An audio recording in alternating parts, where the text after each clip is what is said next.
जय हिंद मेरे प्यारे दोस्तों, फाइनली नोटिफिकेशन आ गया है और वैकेंसीज बहुत ही अच्छी आई है यार। आप सभी को अभी तक पता चल चुका है कि हमारी 349 वैकेंसीज आई हैं और ये बहुत अच्छी वैकेंसीज हैं यार। देखा जाए ऐसा नहीं है कि वैकेंसीज कम है, अच्छी खासी वैकेंसीज हैं।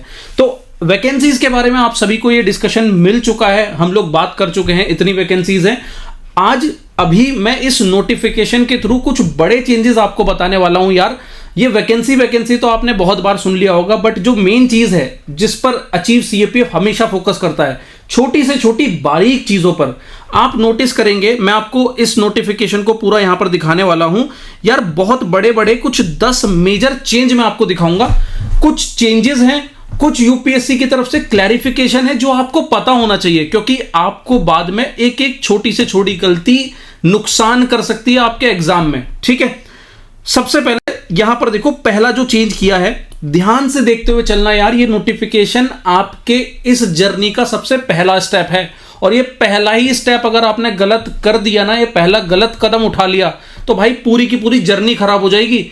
यूपीएससी क्लियरली मेंशन कर चुका है, यहां ध्यान दो, यूपीएससी क्लियरली मेंशन कर चुका है कि no correction, alteration, modification in any field. 2025 के नोटिफिकेशन में यूपीएससी पहले, देखो मैं हर चीज कंपेयर करके लाया हूं कि आपको यह पता रहे कि क्या चेंजेस हुए हैं, ठीक है, और क्या गलतियां मुझे नहीं करनी। लास्ट ईयर, ये 2025 में आप देखोगे, लास्ट ईयर मॉडिफिकेशन के लिए 7 दिन दिए जाते थे कि अगर कोई गलती हो जाए 7 दिन बाद, जब नोटिफिकेशन की जो डेट है बंद हो जाएगी, उसके 7 दिन बाद आप दोबारा से उसे चेंज कर सकते हो। बट इस बार 2026 के नोटिफिकेशन में यूपीएससी ने कह दिया क्लियर कि भाई ऐसा है, अगर तूने एक भी गलती कर दी, हमारी जिम्मेदारी नहीं है, तेरा जो सिलेक्शन है, तेरा ये जो कैंडिडेचर है वो कैंसिल कर दिया जाएगा। तो भाई बहुत ही ध्यान से भरना अपना पूरा का पूरा जो फॉर्म है, ठीक है। तो no correction, alteration, modification in any field. ठीक, शुरुआत करते हैं।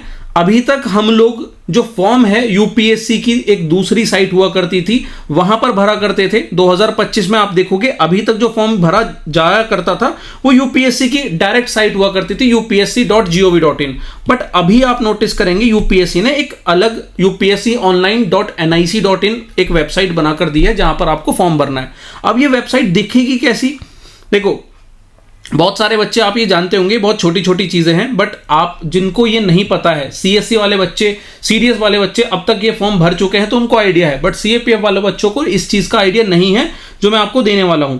ठीक है, तो देखो अभी आप जैसे ही upsc.nic पर जाओगे, आपको कुछ ऐसा इंटरफेस देखने को मिलेगा। ठीक है, यहां पर आपको 4 चीजें देखने को मिलेंगी। एक है create account, universal registration, common application form और एग्जामिनेशन। ये 4 चीजें आपको स्टेप बाय स्टेप फिल करनी है। ठीक है, तो यहां पर इन्होंने यही चीज बताया हुआ है कि एक अकाउंट क्रिएशन है, तो कुछ नहीं करना, जाकर अकाउंट बना लो। जिसने बना रखा है वो डायरेक्ट लॉग इन कर लो। ठीक है, तो अकाउंट बना लो। यहां पर यूनिवर्सल रजिस्ट्रेशन नंबर, जैसे एक आधार नंबर होता है, ऐसे ही भाई एग्जाम में आपको एक यूआरएन नंबर मिलेगा। ठीक है, अब वो यूआरएन नंबर इतना इंपॉर्टेंट है कि आपको सिर्फ और सिर्फ एक बार उसे एडिट करने का मौका मिलेगा। अगर कोई गड़बड़ हो गई तो कोई भी गड़बड़ होने मत देना। ठीक, यहां पर देखो ये वेबसाइट है जहां पर होगा URN has to be registered only once in life time. आपको एक बार जिंदगी में बनाना है और उसको सिर्फ एक बार ही आप एडिट कर सकते हो, दोबारा एडिट नहीं कर सकते। ठीक है, अब आइडेंटिटी प्रूफ के नाम पर अपने पास ना आधार कार्ड रखना, कुछ भी रख सकते हो, पैन कार्ड रख सकते हो, वोटर आईडी कार्ड रख सकते हो, बट यूपीएससी ने क्लियर मेंशन किया है कि आधार कार्ड होगा तो बहुत स्मूथ प्रोसेस देखने को मिलेगा। ठीक है, यहां पर ये हो गया। उसके बाद अगर यहां पर देखें, अब देखो एक एक करके चलते हैं। हाउ टू अप्लाई में यहां पर कुछ नहीं है, बस वही है कि जो मैंने आपको वेबसाइट बताई है वो इंपॉर्टेंट है यहां पर। उसके बाद नोट में आ जाओ। वन टाइम जो यूआरएन प्रोफाइल आप क्रिएट करोगे, उसे सिर्फ एक ही बार एडिट करोगे, तो उसे बहुत ध्यान से क्रिएट करना। ठीक है, वो एडिट करने का बार बार मौका नहीं मिलेगा। सेकेंड चीज, अब जो सेकेंड मेजर चेंज है, इस बार लाइव फोटो कैप्चर करने का क्राइटेरिया दिया हुआ है। मतलब लास्ट टाइम आप देखोगे हमें फोटो बनवानी पड़ती थी, 10 दिन की फोटो, उसमें नाम होना है, उसमें नीचे डेट लिखी जाएगी। अब कुछ नहीं है, अब आपकी फोटो के साथ लाइव फोटो कैप्चर की जाएगी। उसमें वहां पर जब आप फॉर्म भरोगे तो आप नोटिस करोगे QR दिया जाएगा, वो आप स्कैन करोगे तो फोटो खिंच जाएगा। थोड़ी सी प्रॉब्लम आएगी, CSC में काफी बच्चों को इस चीज की प्रॉब्लम आई थी कि फोटो कैप्चर नहीं हो रहे थे, टाइम लगेगा पर हो जाएगा। एक चीज और ध्यान रखना, मेरे अनुमान से आप आज और कल ये 2 दिन रुकना, फॉर्म भरने के लिए 2 दिन वेट करना, तीसरे दिन फॉर्म भरना, ठीक है। दूसरा चेंज हमने यहां पर देख लिया, इस बार हमारी लाइव फोटो कैप्चर की जाएगी। तीसरा इंपॉर्टेंट चेंज, सिग्नेचर सिर्फ एक अभी तक हम लोग दिया करते थे, अब हमें 3 सिग्नेचर देने हैं। सिग्नेचर 3 टाइम्स करोगे और तीनों एक के बाद एक नीचे सिग्नेचर होंगे और ब्लैक इंक पॉइंट में होंगे। एक एक छोटी चीज को ध्यान रखना, गड़बड़ मत कर देना अपने फॉर्म में, ठीक है। ये तीसरा चेंज हुआ। चौथा चेंज जो बहुत इंपॉर्टेंट है, कोई मिस्टेक्स मत होने देना, आराम से भरो, टाइम लो, क्योंकि इस बार कोई करेक्शन का विंडो नहीं दिया है यूपीएससी ने। आपने एक बार अपना फॉर्म सबमिट करा, वही फॉर्म आपका फाइनल फॉर्म कहलाएगा, ठीक है। उसके बाद लास्ट डेट है 12 मार्च, इंतजार मत करना। टोटल 20 दिन का टाइम पीरियड दिया जाता है। लास्ट का जो हफ्ता भर होता है वो इतना रश वाला होता है कि ज्यादातर जो जनता है, जो फालतू लोग हैं, मतलब फालतू इन द सेंस जो सीरियस नहीं है, वो एंड में जाकर फॉर्म भरते हैं। तो वो भेड़ चाल वाली जो चीज है, तो उस भेड़ चाल के चक्कर में तुम सीरियस एस्पिरेंट अपना जो फॉर्म है वो खराब मत कर लेना। इधर ही 2-3 दिनों के गैप में फॉर्म भर देना, ठीक है। चलो, उसके बाद यहां पर क्या बता रखा है, अब नेगेटिव, इसका कोई मतलब यहां पर है नहीं, मैं आपको यहां पर बताऊं कि नेगेटिव मार्किंग ये तो फालतू की चीज है, OMR वगैरह भी ये फालतू की है, हटाते हैं इसको। उसके बाद यूपीएससी ने अपना एक डेडिकेटेड हेल्पलाइन नंबर दिया है, इसको कनेक्ट करने की कोशिश करना, लग जाए तो मुझे भी बताना। तो भाई ये नंबर है, ईमेल आईडी है, कोई भी आपको अगर दिक्कत आती है। उसके बाद जो 5th चेंज है, ठीक है, face authentication for candidate at the exam hall. अब फेस ऑथेंटिकेशन होगा आपका एग्जाम हॉल में भी। तो एक चीज ध्यान में रखना यार, जब आप अपना जो फोटो है, जब आप फॉर्म भर रहे होंगे, जो अपना फोटो लगा रहे होंगे, तो कोशिश करना क्लीन शेव करके जाना, क्योंकि जिस फॉर्मेट में आप यहां पर फोटो खिंचा रहे होगे, उसी फॉर्मेट में कल इंटरव्यूअर भी आपको देखना चाहेगा नहीं, मतलब आपको वो फॉर्मेट रखना ही है, ठीक है। और फेस ऑथेंटिकेशन के दिन भी जब आप एग्जाम देने जाओगे, तब भी आप क्लीन शेव रखना। तो मैं यहां पर आपको रिकमेंड करूंगा कि क्लीन शेव में फोटो आप जो है क्लिक कराना, ठीक। तो फेस ऑथेंटिकेशन इस बार इंट्रोड्यूस कराया है, ये यहां पर हो गया। उसके बाद फिर से वही इन्होंने बताया कि ये वाली वेबसाइट है जहां पर सारी चीजें देखने को मिलेंगी, ठीक है। 5 चेंज हम यहां पर देख चुके हैं। उसके बाद वैकेंसीज आपको पता है 349 वैकेंसीज है। वैकेंसीज का डिस्कशन ऑलरेडी बहुत जगह आप देख चुके होंगे। 108 बीएसएफ में, सीआरपीएफ में 106, आईटीबीपी में 12, एसएसबी में 53, सीआईएसएफ में 70। पूरी पॉसिबिलिटीज है आईटीबीपी 12 से बढ़कर कहीं 30-40 हो जाए और आपकी जो वैकेंसीज है 400 प्लस हो जाएंगी। पर मुझे एक वैकेंसी काफी है मेरे सिलेक्शन के लिए, इतना माइंडसेट रखो और अपना सिलेक्शन लेकर आगे बढ़ो, ठीक है। ये वैकेंसीज के चक्कर में मत पड़ना। और अभी आप में से बहुत बच्चे कट ऑफ चिल्लाओगे, तो भैया पहले बता रहा हूं मैं आप में से, जो कट ऑफ चिल्लाता है उसका सिलेक्शन कभी नहीं होता, वो सिर्फ कट ऑफ के गेम में ही रह जाता है, ठीक है। तो कट ऑफ से 10-20 नंबर ऊपर रहने की कोशिश करो अगर फाइनल मेरिट लिस्ट में नाम लाना है, ठीक। चलो, उसके बाद यहां पर 15 दिन का विंडो। अब ये जो विंडो की बात हो रही है, ये बात हो रही है कि जैसे ही आपका रिटन एग्जाम आता है, खत्म होता है, रिजल्ट आता है, और पीएसटी और पीटी के लिए आप जब तैयार होते हैं, तो वहां पर 15 दिन की एक विंडो ओपन होती है, जहां पर आप अपनी जो क्वालिफिकेशन है, जो आपकी एग्जाम क्वालिफिकेशंस है, उनकी जो डिग्रीज है वो आप अपडेट कर सकते हो, ठीक है। उस समय जो आपके प्रूफ्स आपने दिए होंगे एजुकेशन क्वालिफिकेशन के, वो अपडेट करने का एक मौका वहां पर दिया जाता है। तो ये पहले भी था, इसमें कोई ऐसा खास चेंज नहीं है। एक और इंपॉर्टेंट चेंज आपको देखने को मिलेगा इस बार सेंटर्स में। आप यहां पर देख रहे होंगे कुछ सेंटर्स को थोड़ा सा बोल्ड करके दिया हुआ है। फरीदाबाद, भुवनेश्वर, गौतम बुद्ध नगर, गाजियाबाद, गुड़गांव, इंदौर, जोधपुर, कानपुर, ये कुछ नए सेंटर्स यूपीएससी ने इंट्रोड्यूस करे हैं। आप में से बहुत बच्चे जो इस लोकेशंस पर रहते हैं और मजबूरन उनको दिल्ली ही लोकेशन जो है सेंटर चुनना पड़ता था, अब उसकी जरूरत नहीं है। अगर आप गाजियाबाद से हो तो गाजियाबाद चुनो, मेरठ से हो तो मेरठ भी आपका सेंटर में आ गया है, नोएडा भी आ गया है, फरीदाबाद भी आ गया है। तो ये जो बोल्ड में यूपीएससी ने करके दिए हैं ना, ये सारे नए सेंटर्स हैं, ठीक है। तो ये एक नया चेंज आपको देखने को मिला है सेंटर्स के नाम पर। उसके बाद यहां पर एक चेंज, यहां पर चेंज क्या है यार, ये अपडेट हुआ है, ठीक है। यहां पर आप में से बहुत सारे बच्चों को ओबीसी सर्टिफिकेट को लेकर बड़ा कंफ्यूजन रहता है। देखो, इसका सिंपल तरीके से मैं आपको बताता हूं। ओबीसी का नॉन क्रीमी लेयर सर्टिफिकेट आपको तैयार कराना है, जिसकी जो इनकम क्राइटेरिया है, मतलब जो सर्टिफिकेट है वो कौन कौन से फाइनेंशियल ईयर की इनकम पर बेस्ड होगा। 22-23, 23-24, 24-25, ये 3 फाइनेंशियल ईयर आपके ध्यान रखना, इस पर बेस्ड होना चाहिए। और उसका जो टाइम पीरियड होगा, जो आप बनवाओगे उस सर्टिफिकेट को, उसका टाइम पीरियड क्या होना चाहिए। 1 अप्रैल 2025 से लेके आपका जो लास्ट डेट है इस फॉर्म को भरने का 12 मार्च 2026, इसके बीच में होना चाहिए, ठीक है। अगर आपका जो सर्टिफिकेट है वो 1 अप्रैल से पहले होता है भाई, वो वैलिड नहीं होगा।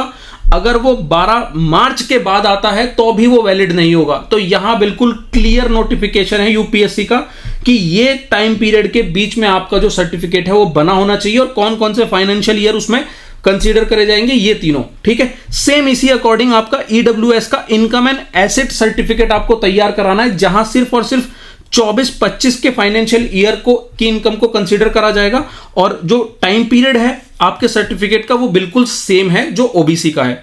ये क्लियर है यहां तक। उसके बाद प्रतिभा सेतु पोर्टल, पहले इसको पब्लिक डिस्क्लोजर स्कीम कहा जाता था, अब इसे प्रतिभा सेतु पोर्टल कहा जाता है।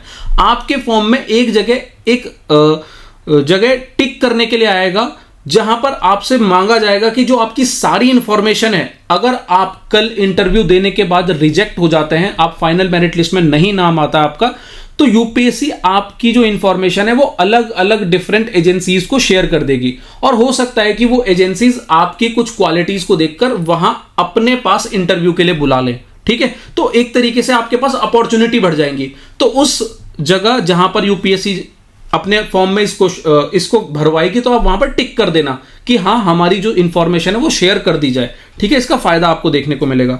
तो candidate will require to give their consent at the time of filling the exam specific module. A candidate may opt out of the scheme also in that case and will not be published by the commission. मतलब ये ध्यान में रखना, ठीक है। तो यही प्रतिभा सेतु portal में इन्होंने मेंशन किया है। उसके बाद एज लिमिट, बहुत सारे बच्चे अब परेशान है कि सर एज लिमिट का बता दो कि सर मेरी ये एज है।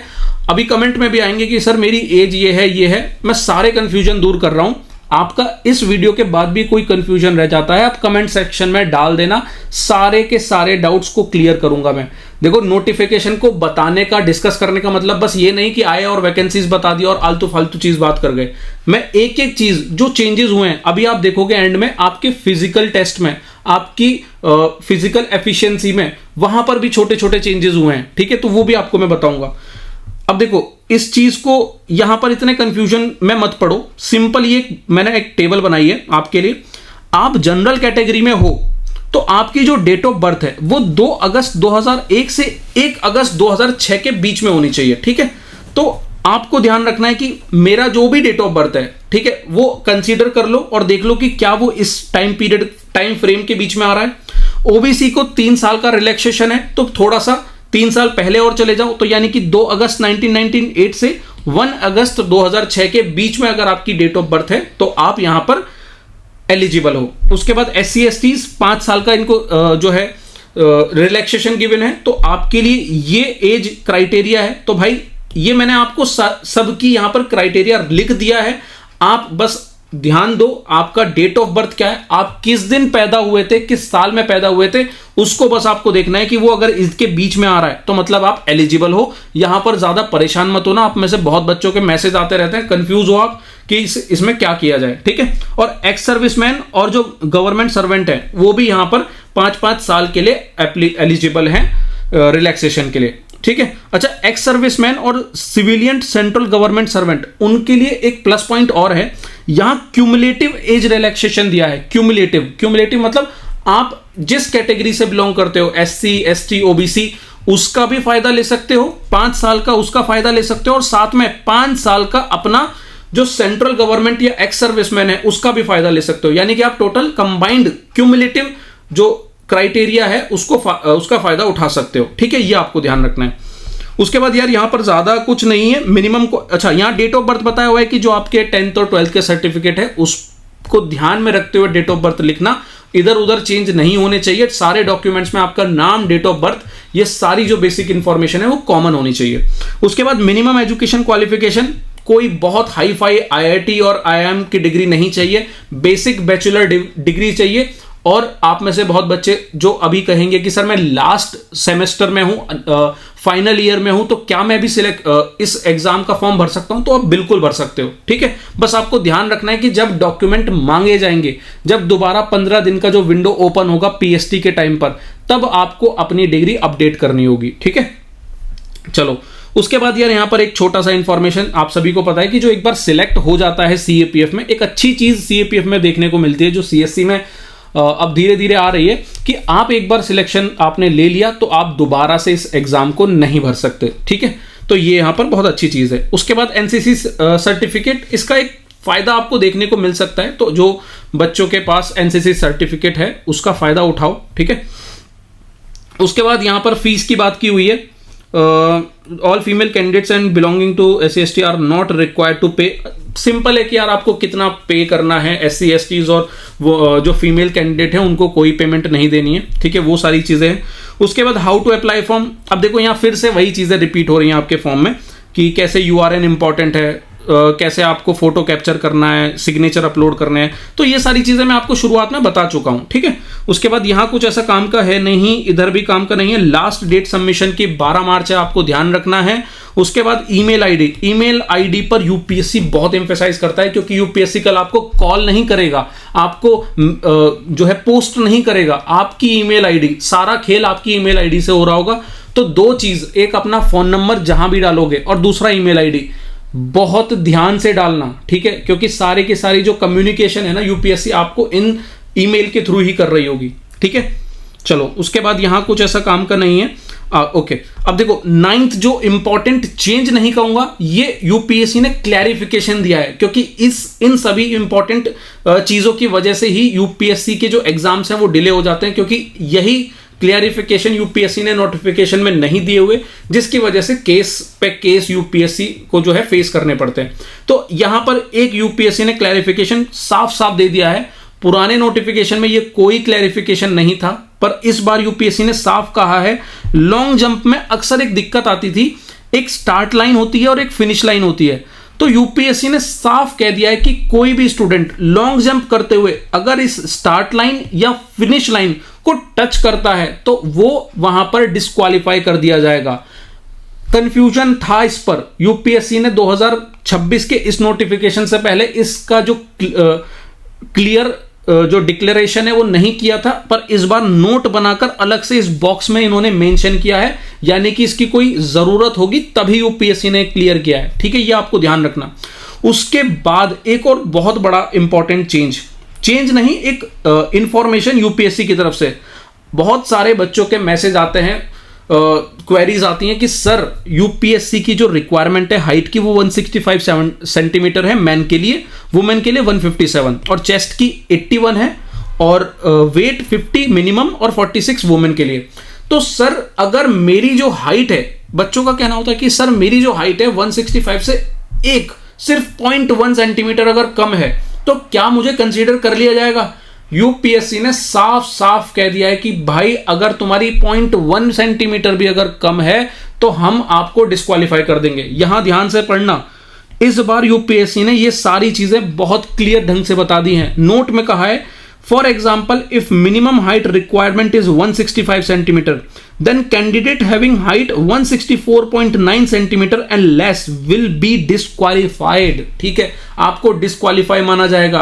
कहीं हमने कई बार सुना था कि कुछ सेंटर्स पर यह चीज अलाउ हो जाती है, बट अब यूपीएससी ने क्लियर बोल दिया है, क्लियर इंडिकेशन है, तो यहां पर पूरे चांसेस है कि अब शायद वो चीज ना देखने को मिले। ठीक है, ये फिजिकल स्टैंडर्ड आपने देख लिया, ये सारी चीजें देख लेना भाई। उसके बाद मेडिकल स्टैंडर्ड में ये चीजें हैं, मतलब मेडिकल में भी क्लियर सब कुछ सेम है, मेडिकल में ज्यादा कुछ चेंजेस नहीं है। आपकी आई साइड है -4 +4। उसके बाद लेजिक आपको ध्यान रखना है कि 6 महीने का एक गैप होना चाहिए लेजिक का। उसके बाद कुछ जनरल स्टैंडर्ड्स हैं, टैटूज के कुछ क्लॉज हैं, मतलब ये सारी चीजें बेसिक हैं जो अभी तक पहले से चली आ रही थी। उसके बाद आपका हाइट, एज और पूरा ये चार्ट यहां पर मेंशन है। ठीक है, और सारी चीजें नहीं है, बस यही थी हमारी जो मेजर इंपॉर्टेंट इंफॉर्मेशन थी।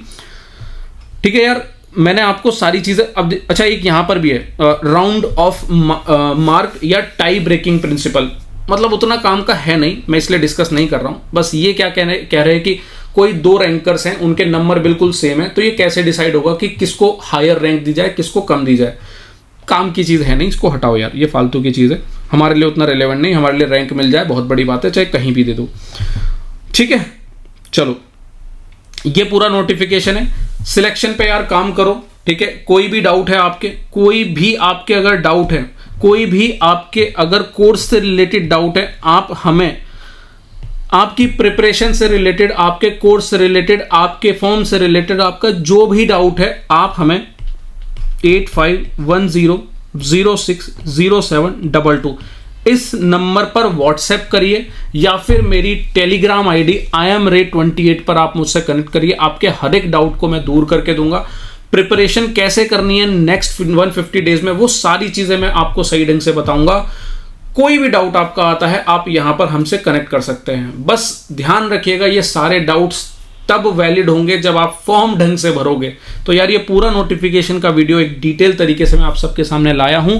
इसके बाद भी अगर कोई क्लैरिफिकेशन नहीं है, कमेंट सेक्शन में डालो, आपकी हर एक डाउट्स को यहां पर मैं रिजॉल्व करके दूंगा। बस फॉर्म को बहुत ही आराम से रिलैक्स होकर 1-2 दिन का गैप लेकर इस पूरी वीडियो को ध्यान से समझ के, एक एक पॉइंट्स को समझ के ही भरना। ठीक है, उम्मीद करता हूं यार ये जो डिटेल्स होती है अचीव CAPF की तरफ से आपको पसंद आती होगी, और इस क्लियरिटी को ध्यान में रखिएगा। मिलते हैं एक अलग वीडियो में, तब तक के लिए अपना ध्यान रखिए, मुस्कुराते रहिए। जय हिंद।